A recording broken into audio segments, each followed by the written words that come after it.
पंतप्रधान नरेंद्र मोदी यांनी नवरात्रीच्या शुभेच्छा दिलेल्या आहे आणि खास पद्धतीने पंतप्रधान नरेंद्र मोदी यांनी या नवरात्रोत्सवाच्या शुभेच्छा दिलेल्या आहेत।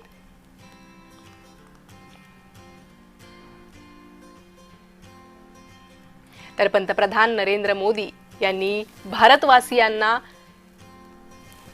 नवरात्रोत्सवाच्या शुभेच्छा दिलेल्या आहेत। ट्विटच्या माध्यमातून त्यांनी नवरात्रोत्सवाच्या शुभेच्छा दिलेल्या आहेत। कालही देशाला संबोधित करताना त्यांनी सुरुवातीला भाविकांना देशवासियांना शुभेच्छा दिल्या होत्या।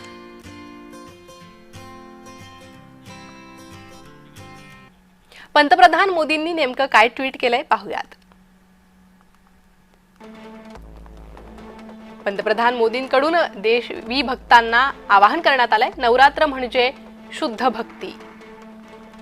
अनेकांनी संगीताच्या माध्यमातून या भक्तीचे आविष्कार केले आहेत।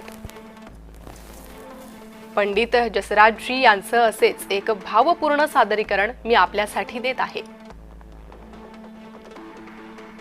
तुम्ही जर एखादे देवीचे भजन गायले असेल किंवा एखादे देवीचे भजन तुम्हाला आवडत असेल तर ते मला टॅग करा। मी येत्या काही दिवसांमध्ये त्यातील काही पोस्ट सार्वजनिक करेन।